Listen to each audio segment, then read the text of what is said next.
Go. Good morning, friends. It's Erev Shabbos, Friday, December 17th.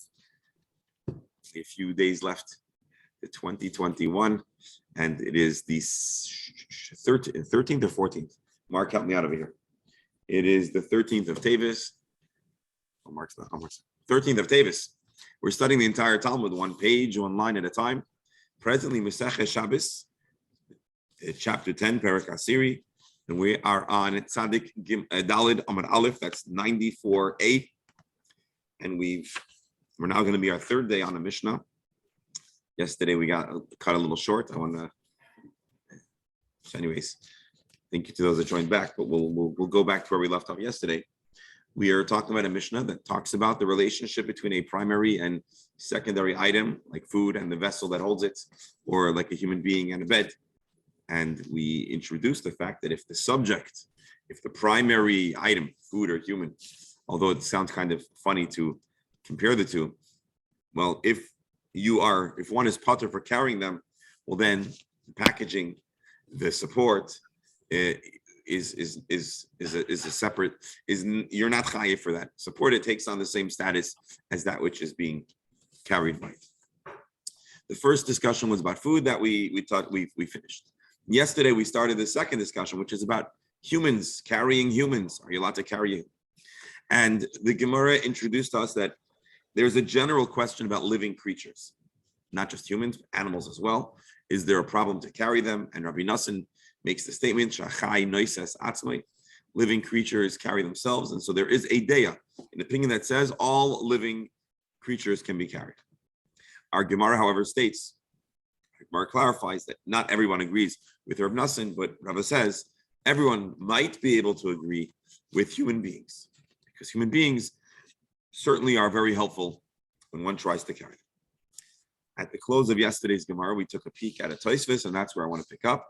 But first, just to mention that we are learning, dedicating our learning to the good health, and good circumstances for all members of our Talmud Chabura and their households. We'll mention some names that have been sent in. We dedicate our learning for the complete and speedy recovery for Leah Basrita, Malka Basrivka, Chaim Baruch Eliezer ben Rusa Esther, Hirsch, Svi ben Rachel, Ludmila, Bas, Najeda. If I'm saying that wrong, I hope you'll correct me. And for good news and circumstances for all of Klal Yisrael. I'm going to share the screen and we'll jump it. Dr. Hammer, go ahead. Just one clarification, which I started to ask yesterday before we got cut off. Yes, we got cut off in the middle of your right. If you are being used by someone who has difficulty walking to put their arm around your arm, where does that fall in? So without answering you, I will just say that if one is permitted to carry a person entirely, right, then. So, but I'll tell you what we're gonna do is we're gonna learn the Tosfos, which is gonna add some detail. We're gonna take a look at a second Gemara that's gonna be coming up, and I hope that we'll have a response to your question, which is a good one. All right, so let us. Did I share the screen? No, I didn't share the screen. Okay, now I'll share the screen. I think I'm sharing the screen. Here we are. Let's close this up. Close this up. Here's our Gemara. I'll just show you really fast. Here's the Gemara yesterday, which quoted the Machlekes of Rabbi Nassan and the Rabbanan. Rabbi Nassan is the one that says that all living animals carry themselves. But Rava says this can be a universal idea, not exclusively held by Rabbi Nassan, that you're allowed to carry a human being, you're allowed to carry a person. Everyone agrees that Adam Noises Atzmai, a person carries himself. Tosfos asked a good question, a brilliant question. I love this Tosfos. Tosfos asked what we're all thinking, which is we understand that a person might contribute.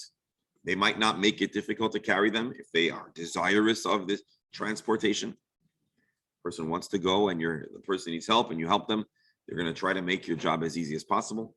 If a child wants to be held, they're going to make, if they're smart, that holding as conducive as possible.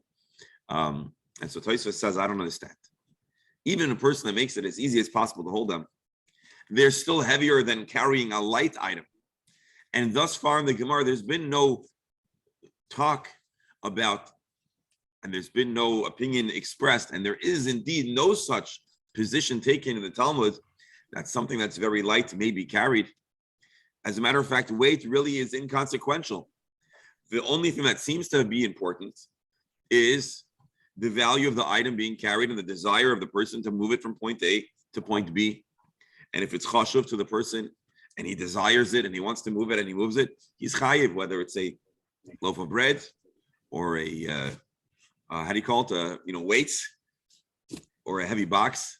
The weight doesn't matter. But this comment of chai noisas atzmai, that a person makes it easier to carry themselves, makes it sound as if somehow something that's lighter or not so hard to carry should be off the hook. And that doesn't ring true with anything that we know about carrying on Shabbos. That's the gist of Tosfos' question. And I think it's a good question. I think it's all of our questions. I just want to mention, as an aside, I saw an article. I guess today scientists are developing and engineering stuff, substances, cubes of this very, very, very light material. And it's almost like has no weight, whatever exactly that means. But I guess the point that this Gemara Tosfos is making is even that. Imagine there's no weight, but assuming you want it, you want to transport, you want to carry it, you want to show it, you want to bring it to shul to show your friends, whatever it is, well, then you carried. It's a problem. And so Tosfos then repels a potential suggested answer, which I also love. I think it's what I thought our Dr. Rabbi Menachem was suggesting, and maybe it was, that maybe if you say that a person makes themselves easy to carry, what we're essentially saying is they are a partner in the carrying of themselves. So someone is carrying an individual, and the individual is the carried is making the carrying as easy as possible. So maybe they are two people carrying something. And we explained that when two people carry something, they might be exempt. But Tosfos says that doesn't work because the person being carried cannot ever carry himself. I know we can get creative and say a person can wheel their own wheelchair or a person could use, but the fact of the matter is that in the most literal sense, a person cannot pick themselves up, no matter how hard they try. In as much as they might make the carrying of themselves easier, they could never carry themselves. And there would be a yachol ve'ein yachol. One party absolutely can. One party absolutely cannot. I'm sorry? When you walk, you're carrying yourself. So assuming that walking is not considered carrying yourself, so any variation of self-transportation would not be considered carrying. That's what Tosfos says. And I think that too we can agree with. Doctor, you're going to say something? Yeah, I think somebody once told me that HaKadosh Baruch Hu is always with you, and maybe he's carrying us. So maybe we always have a partner. Oh, Doctor, I love that. So you're saying, I love that. Then we're always putter. Yeah, so that's why you're allowed to carry yourself. That's I why figured that out. So good. If you could figure out if one could figure out how to carry themselves, they would also be putter. Or to Mark's, I think Bernie has experience in carrying. Yeah. On the other hand, bottom line is when someone carries you, I don't care how light you want to make yourself. Your weight is your weight. Exactly. You cannot change your weight. So Exactly. you may push up a little bit with the elbow over here, but he's still carrying your weight. You're 150 pounds. I don't care what you do. If he's carrying you, he's carrying 150 pounds. Exactly. And that's what Tosfos is saying. Tosfos doesn't even entertain Tosfos doesn't really Tosfos doesn't really entertain the proposal seriously that you're carrying yourself along with the friend that's carrying you. Tosfos just says, lest you get smart, you think you're going to get smart over here. Let's just make things clear from the outset, and that's not an option. Reb Beryl, yes. I could see a scenario where you could help in the carrying. Let's say the people carrying you, there's one strong, one weak, and you move towards the strong side. You could shift your weight 100%. But ultimately, as your Menachem says, a person cannot. I'm sorry, you can also not help. And that's when somebody carrying a kid or carrying any person, they usually hold on. So therefore, it takes the load at least off the arms anyway to the person carrying you. Listen, if you ever had the misfortune, whatever. You ever had the misfortune of watching a person get arrested? And when I lived in Brooklyn, I saw it a few times. because my in-laws lived right across from a police station, and sometimes stuff happens right outside a police station too. And I've seen people try their hardest to make themselves dead weight and to not make it easy to be carried. And inevitably that didn't make things better for them. But suffice it to say, a person can either struggle or resist. A person can also assist. The point I just makes, however, is we're not going to give credit to the carried per individual and call them a partner in being carried. Just to tie everything together. You're carrying a kid, and the kid falls asleep. All of a sudden, they seem to weigh twice as much. Yeah. But again, just to tie things together, someone asked, I think Mark, you said that when a person walks, it's like they're carrying themselves.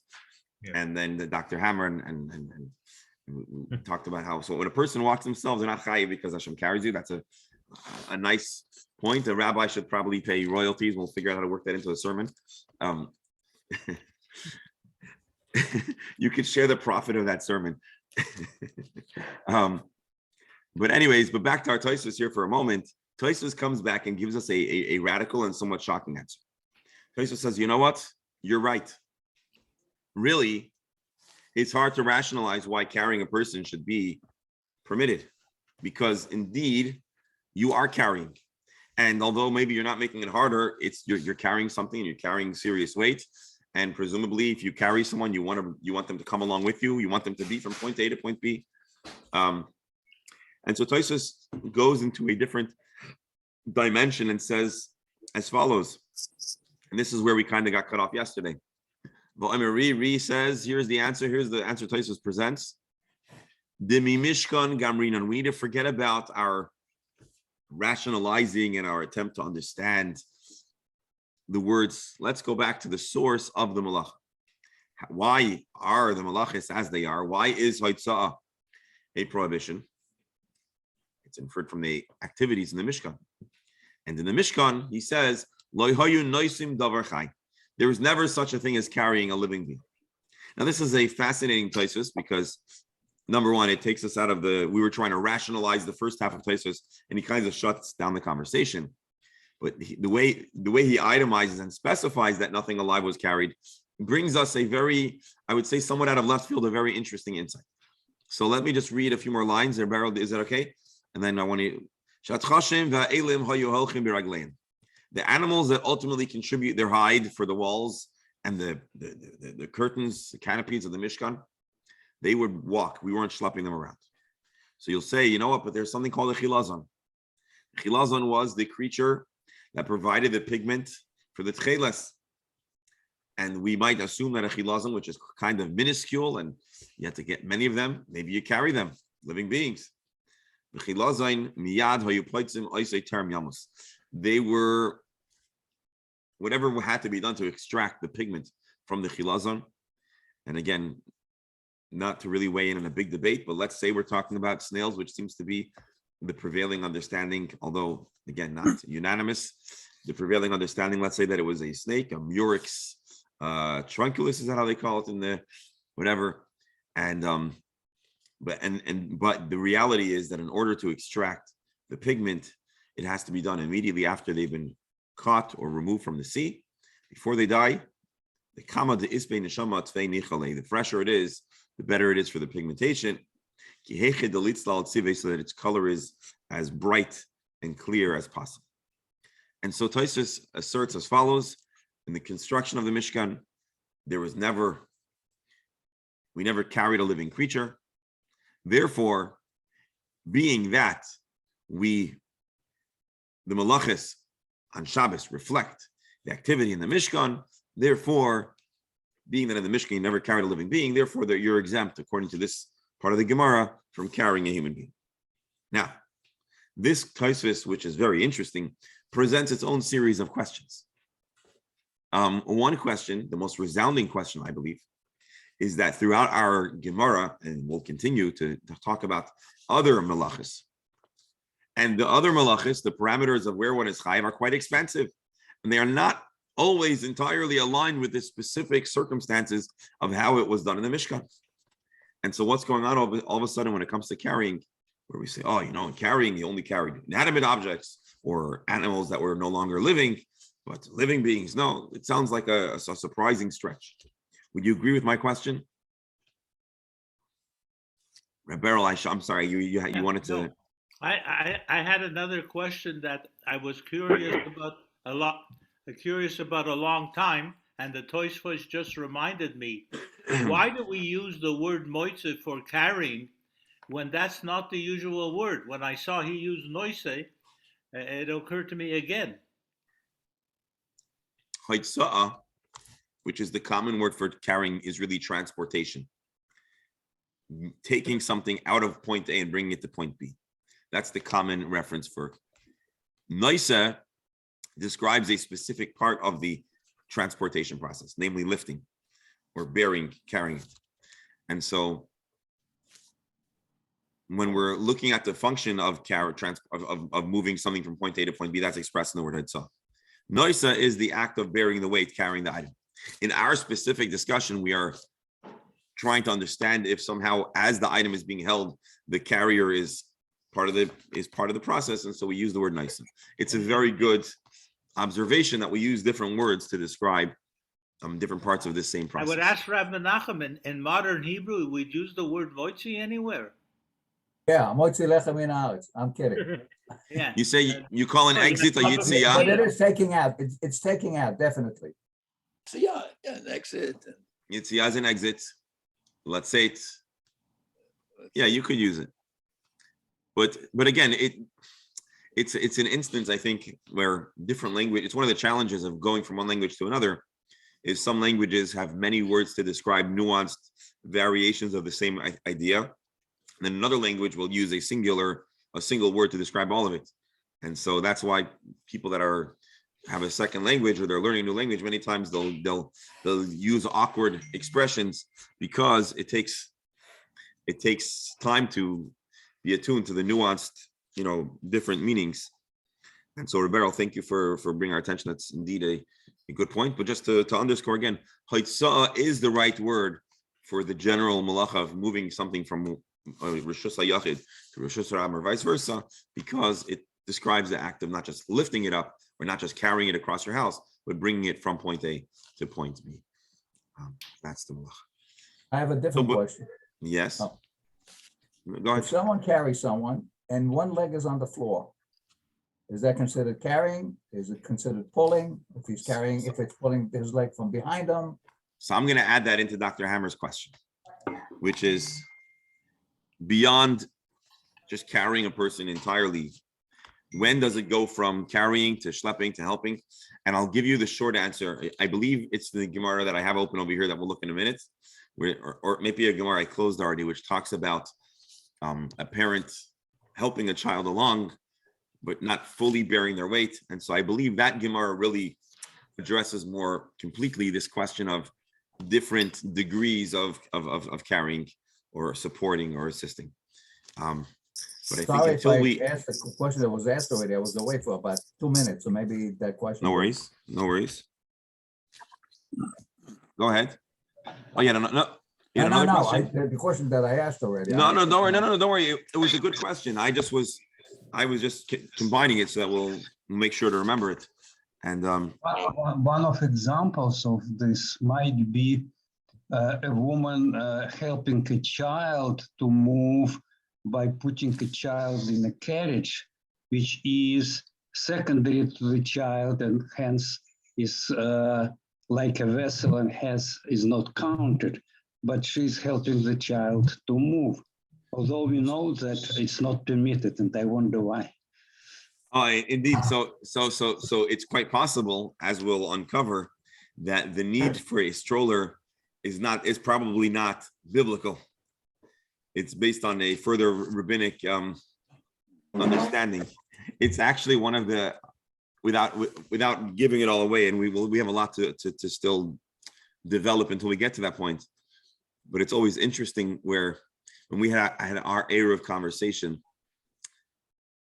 some of the players in the city really wanted to do like, I'm sorry. Rosh Hashanah, not really Rosh Hashanah, it's only Carmelites.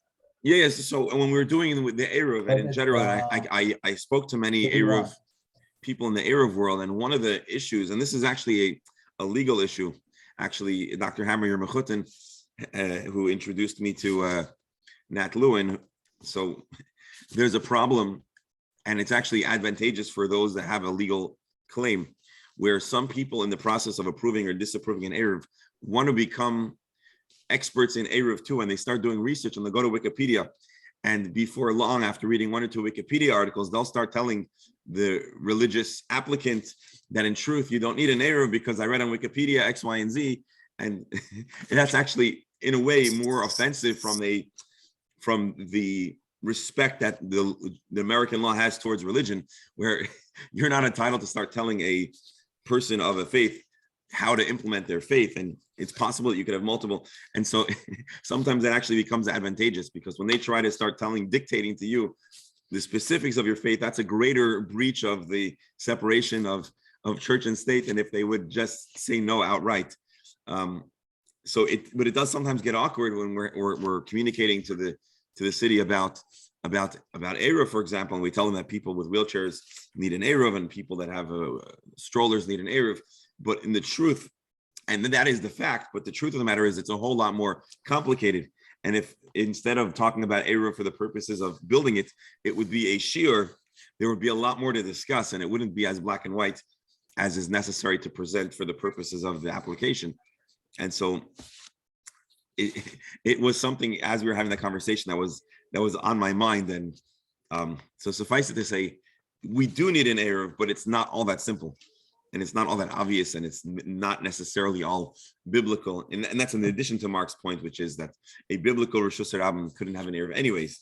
So what we're doing anyways is putting an Eruv in a Carmelist.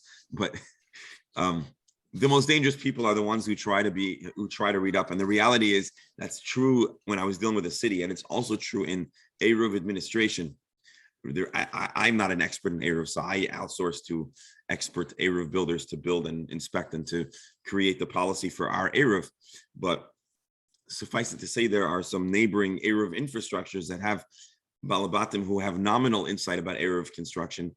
And the Rav that I was speaking to about a certain issue said the most problematic thing for an Eruv is not a person who is ignorant about an Eruv, but a person who thinks they know about the laws of the Eruv, because they are so complex and so nuanced. And anyways, so, but for the purposes of a Gemara, sure, we absolutely need to do our best to understand the differences and the distinctions, and with Hashem's help, we'll continue As to do so. usual, a little bit of knowledge is dangerous. A little bit of knowledge is dangerous, indeed. I mean, I guess the same thing applies to all of our respective industries, where people, the less a person knows, the more they might think they know. Anyways, back to our Tosfos. Tosfos asked the question, and he gave an answer, and the answer was that when it comes to carrying, we want to mimic, we want to reflect. Carrying needs to reflect the principles and the conditions and the circumstances of the Mishkan's carrying. That's Tosfos' answer. The Tosfos HaRosh, which is a work that collects the teachings from the Tosfos era, from the Rosh, has a good question. The Gemara does not say that living creatures aren't carried in the Mishkan. The Gemara says, Chai noises atzmai. And generally speaking, we don't attempt to find perfect alignment between the Mishkan and the Malachas as they are regulated in Jewish law. So the Tosfos HaRosh says, shockingly, that it is considered Shnaim Shasu. We do look at a person who's involved and helpful in their carrying as a partnership. Even though usually we say, Ze yachol, v'ze eino yachol, the carrier is capable of carrying alone. The carried is not capable of carrying themselves. The Tosfos HaRosh says that would not be true.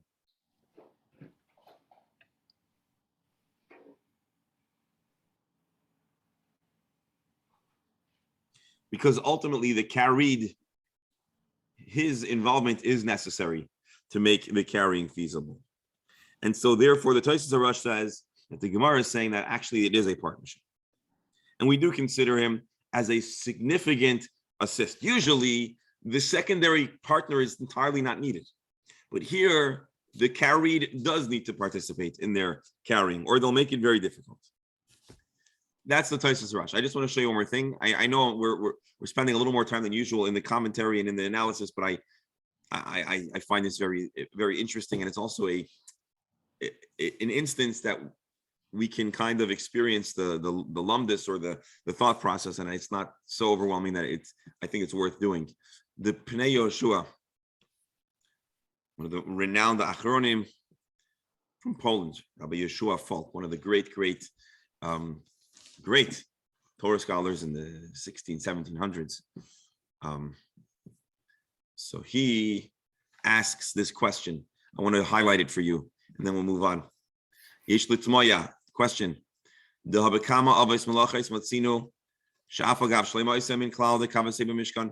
other malachas, we find great difference between the way they are regulated in practice and the way they were in the Mishkan. And he gives an answer. Nearly the Tirutze shall Rikan Hainu, Dafkila Inyan Haitsa, Maver Bishasram. This discussion and the Tosfos' desire to have very, very similar or great similarities between the specifics of carrying and the Mishkan are unique to carrying. And now the Pnei Yeshua says, think back to our first Tosfos.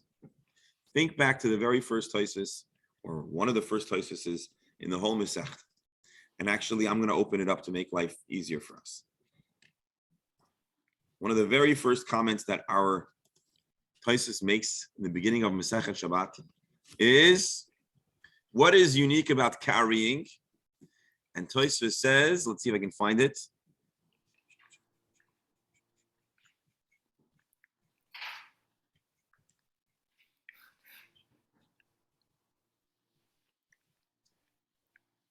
Here, the Malacha Gerua Hi. Carrying has unique problems. Carrying is the least creative and the least constructive of all the malachas. All the other malachas talk about developing something from being one thing to being something else, whether it's causing a piece of a seed to sprout or to grind it or to bake it or to take wool and to present it in a different form. Carrying is unique in that nothing changes with the subject that's being carried. All that happens is it's being transported from point A to point B. So Tosfos in the very beginning of the Masechta makes a point that the malach of carrying is, in a sense, the hardest for us to comprehend. And so the Pnei Yeshua reminds us that Tosfos' shita is, because carrying is such a flawed, faulty, and difficult malacha, therefore Tosfos has a higher threshold for something in carrying to be considered problematic. It needs to be much more similar to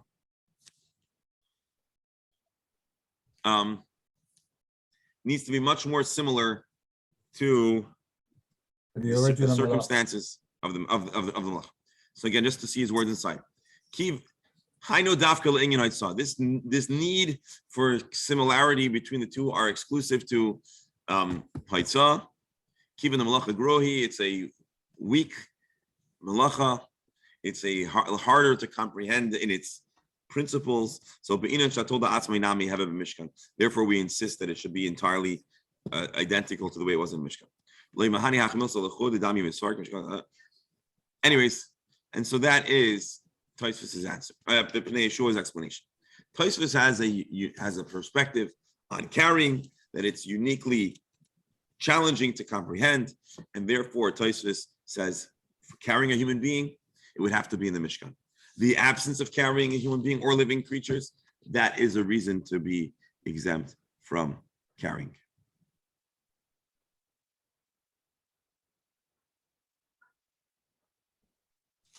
So that is this Gemara, that is this Tosfos, and that is the Pnei Yeshua's explanation.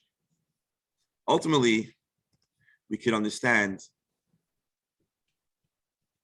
why there are multiple interpretations, because Tosfos, although it fits very well in Tosfos' global view on carrying, but ultimately it doesn't jive so super easily with the words of the Gemara, and therefore the Tosfos Harash, for example, has his explanation, which works better with the words itself, and we'll see if Rashi gives us other perspectives on the matter as well. Let's take a look, believe it or not, at the next Tosfos. Actually, no, let's do this. I want to now. Of course, this is a revolutionary approach, because what is done here is, despite the biblical prohibition, you shouldn't carry, because we carried for the Mishkan. They introduce a stipulation, what is that you carry? Like, for example, a human being or whatever. That opens the door for all other exceptions. Like we might say that you could carry food which wasn't used in Mishkan, like it wasn't known there, because although we are not allowed to carry food larger than a specific shur, but this food was never used in Mishkan, and so on. So what I'm trying to say is, I'm not arguing against this approach, but I want to note that it's a very important deviation from the original principle. As Beryl Schuster would say, it opens a can of worms. Right.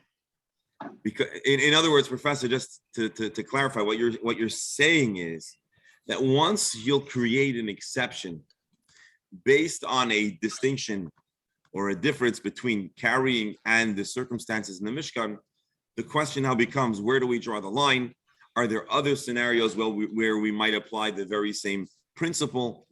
And really, Professor, what you're saying is another reason why not everybody is going to be comfortable with Tosfos's assertion that that's the reason why we are lenient about carrying a person. Because to take Tosfos's position is indeed to open a can of worms. And the Pnei Yeshua attempts, I don't want to, again, not literally, but minimizes the damage by establishing a first distinction, which is this would be unique about carrying and wouldn't cross over to all the other malachas. Your point is that yet in carrying itself, one might wonder where else we would apply this very same principle and where else we might provide a leniency or a waiver to permit carrying in addition to carrying a human being. It's very easy to dream up scenarios of similar, of the same approach. It's not just where we draw the line, but how do we deal with all possible implications of this approach. Well, I mean, here's what I don't think we'd say. The food which wasn't known during the Mishkan time is only the first of this principle. So you're saying we should be allowed to carry tuna because most likely the Jewish people didn't have tuna, right? At least not can. Yes, Doc. Good point. Thank you, Professor. Dr. Hammer, go ahead. I think it's a very good point, because if you extrapolate the concept to basic philosophy, you could see why, let's say, conservative Judaism has rejected much of what we consider halacha based on it. It's a different time now. They didn't do this then. They didn't have this then. They didn't have, so I'm just saying, I think it's a very important concept. So I do want to point out that ultimately Tosfos is doing what we might call reverse engineering. What do I mean? Tosfos is not suggesting that we ease up on the halachas of carrying. The Mishnah, which is imbued with the authority to convey to us the laws of Shabbos, it's a primary source for us today that we have, meaning once upon a time it was an oral tradition, but Lemaisa today, the Mishnah and then the Gemara are the origin for all of the halachas. That's how we know today, and that's where all of the halachic authorities glean their insight. So Tosfos is not here to give us a waiver on carrying. The Mishnah presents a shocking waiver on the laws of carrying, saying that you're allowed to carry a human being. So really what Tosfos is doing is trying to understand why. So it's a little bit of a retroactive analysis as opposed to Tosfos introducing a leniency. So I'm just pointing out. It's about muksa rather than about carrying. No. So my point is, this is not per se giving us a pathway towards introducing additional leniencies. It's a framework to understand when and why there might be leniency in the Mishnah, And perhaps we could use this principle to understand additional leniencies, or perhaps not. But I just to draw the distinction, because Doctor made a very good point. This would seem to give license to be creative in other areas. So I'm just saying, this is not a license for creativity. This is a framework to understand why the Mishnah creates such a leniency. Now, that doesn't fully answer the issue, but I just wanted to make that Rabbi, point. Yes. if that would be the only principle, then a person could say always bishgogo because he didn't know in the Mishkan it was or wasn't done. So generally speaking, we say that ignorance is not a good excuse. It's not really a good classification of a shogeg. Although sometimes it is, to go back to our original conversation about when we initially introduced the idea of shogeg, and we had different types of shogeg, right? Person that may have never been informed. So I'm not saying it's a terrible idea, but if we take our Judaism seriously, we would do well not to simply try to fall back and say, oh, I didn't know. So ignorance is bliss. In halacha, as is in the law, I believe, generally speaking, ignorance is not. Ignorance of the law is not I don't know what the phrase is, but whatever. Ignorance of the law is not a. Not a defense. Usually halacha, you just have to bring a chatas if it's a shogeg. Right. Again, over here, the whole issue here. But you're not chayav to the, whatever it is, to the stila or whatever, the actual death penalty. Now the reality is that in Jewish law, for a person to actually be subject to penalty in court, there needs to be hasra, warning. One of the reasons behind that, and when we get to Maseches Sanhedrin and Makos, we cover that in much more detail, is in order to ascertain if it was intentional or unintentional. So ultimately, the person will not be in trouble in court if they did something intentionally or not intentionally. However, the scenario that our Gemara is imagining is not a person looking to get away with making trouble, but a person that's looking to to fix mistakes and to come closer to Hashem. And so that's where the question is relevant, and that's where a person is not likely going to use such a formula because they're sincerely trying to figure things out. I see a differentiation between the carrying and the rest of the malachos. All the other malachos, you need it's a form of an art. You have to have more knowledge. Whether it's dyeing or sewing, this is pure menial. It's just the physical effect of carrying from one place to the other. So that yes, and carrying in your home is also not a malacha. It's only a problem when you're going from one domain to another. And so that's, Doctor, what you're saying is great. That's further elaboration on the statement that Tosfos made in the beginning of the Masechta, that it's a malacha gerua. It's a shvacha malacha, because as you're saying, there's little art form in carrying. Anyone can carry. And the reason why, I don't mean anyone, just about anyone can carry, is because all you're doing is moving the very same item from point A to point B. Whereas usually melacha in the context of Shabbos means something creative and constructive and affecting a change in whatever you're working with. If we'll go through the malachas, we might come up with other malachas that are similarly distinct, but that's the reason behind Haitzah being called. Yeah, go ahead. I hate to do this to you. What are you doing to me? We have how far you could walk on Shabbos. So I said there are other things that we can also discuss.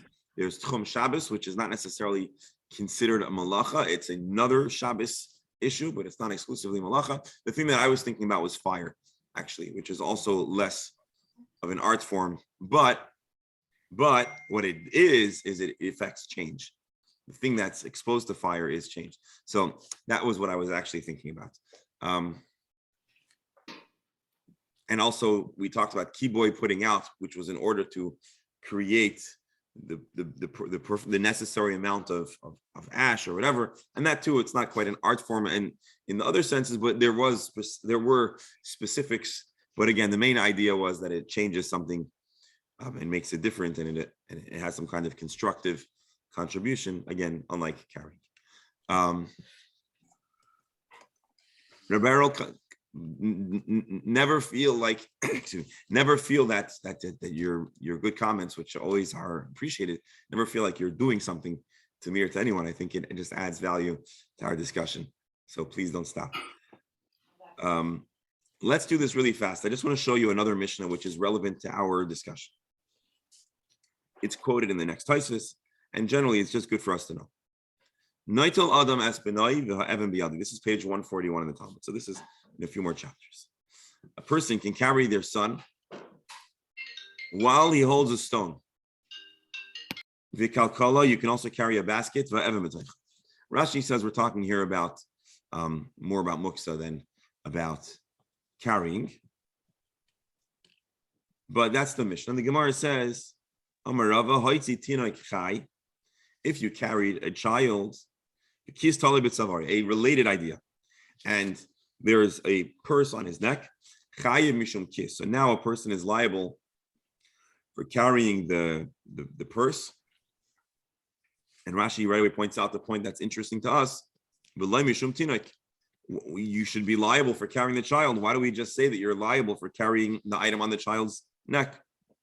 And Rashi tells us, the Gemara is going to explain,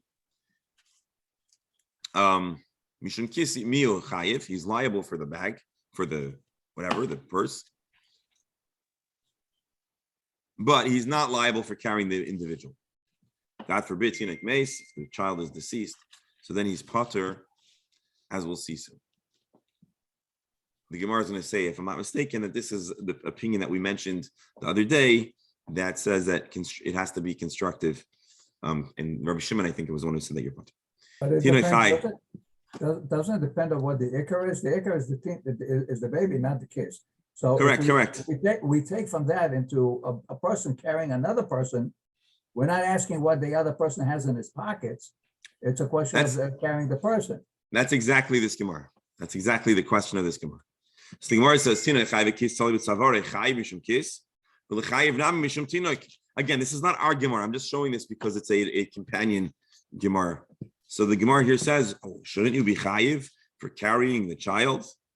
The Gemara explains, Rava, the same Rava who gives this teaching that says that you're not chayiv for carrying the child, he embraces the opinion of Rabbi Nassan, who says, Chai noises atzmai, a living being carries itself.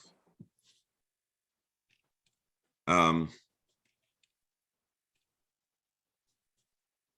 then just to show you, to buy a TV for him, I'm not buying it. The Gemara continues to question, God forbid, a deceased child. Why are you pater for carrying the thing on its neck? And the Gemara here says what we saw previously. I don't want to dwell too much on this. It has to do with the fact that there's no constructive malacha according to Rabbi Shimon.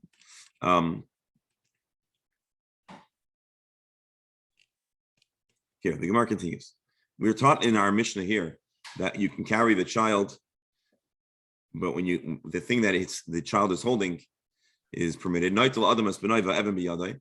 Mishnah says you can carry a child while he holds a stone in his hand. So Gemara explains this is a unique circumstance. The child is very, let's use this word, has longing. We actually had this before. And the halacha understands that if the child isn't accommodated, he could fall sick, could fall ill. Rashi, basically, it has to do with the unique circumstances.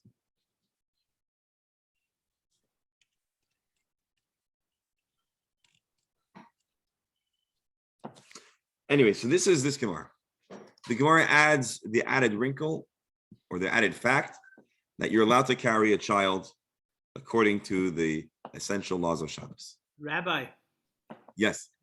Again, we open up a can of worms. So if you want, hold on. I just want to remind you in the Gemara, and certainly this year, we're not afraid of worms. If you wanted to carry something, you could give it to a child.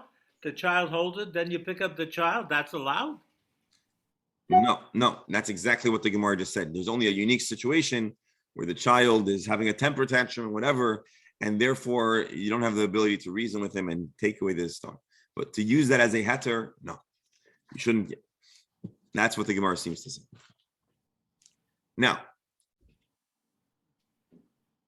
this next Tosfos, which is the reason why I showed you this Gemara,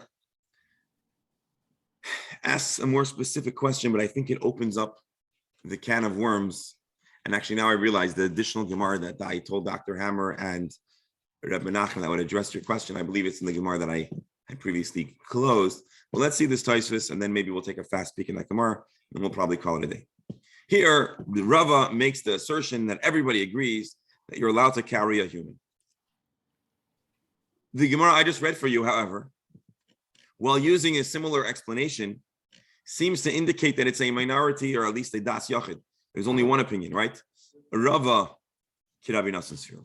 Rava says you're allowed to carry, and the Gemara says Rava kirabi nasan sfirli. Rava embraces the opinion of Ravi Nasan that says Chaynai says Atzmai. But in our Gemara, Rava tried to say that everyone agrees that a human can be carried. Remember that?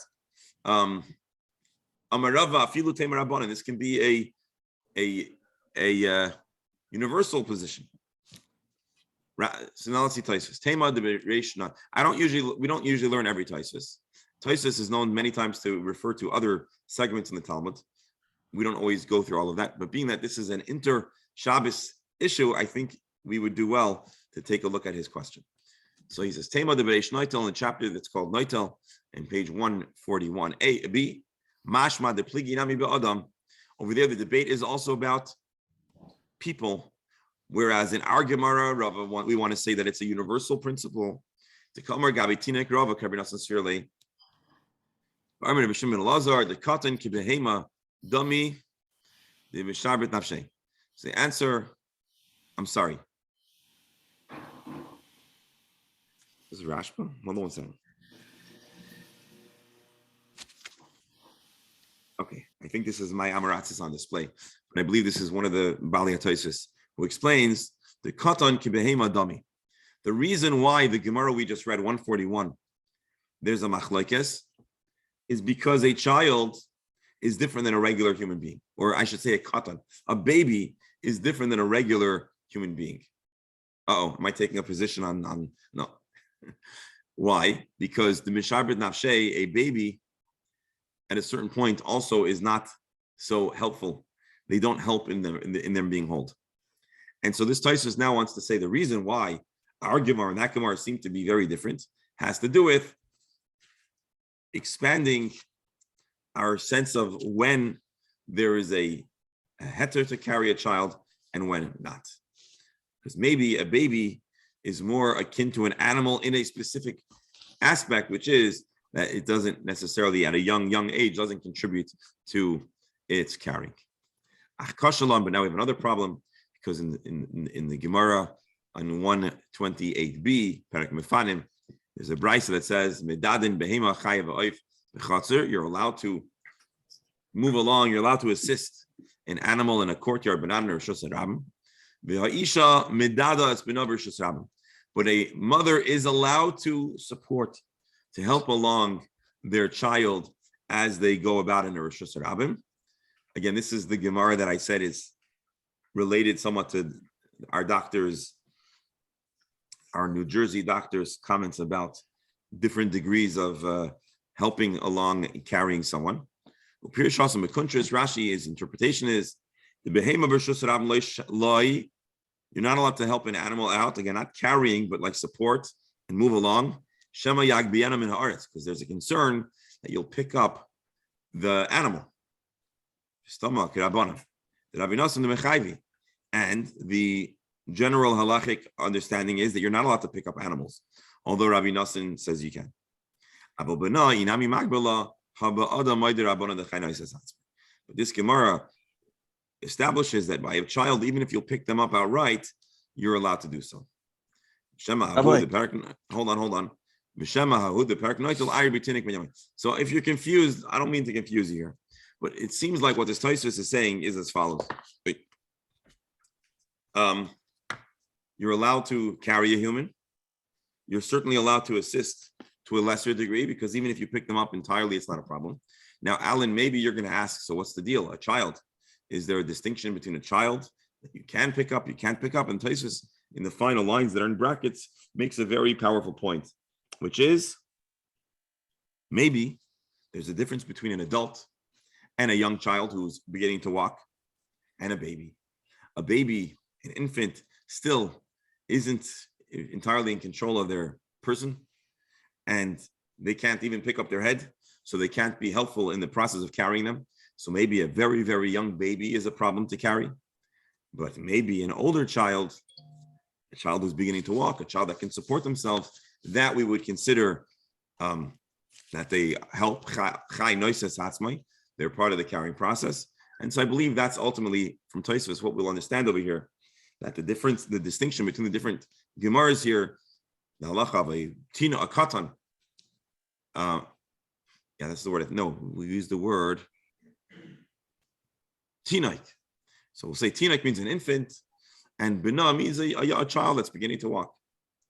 And so now we have it, at least the way Tosfos understands it, but this is an important principle that it's possible that will distinguish between different types of people or the conditions they are in. Now that last or the conditions they are in leaves a big question for us that still needs to be explored. Because what if a person is mobily challenged? What if they need a wheelchair? What if they're weaker? What if they're sleeping or unconscious or tied up? Or what else? Or resisting? So those are all questions that we yet need to explore.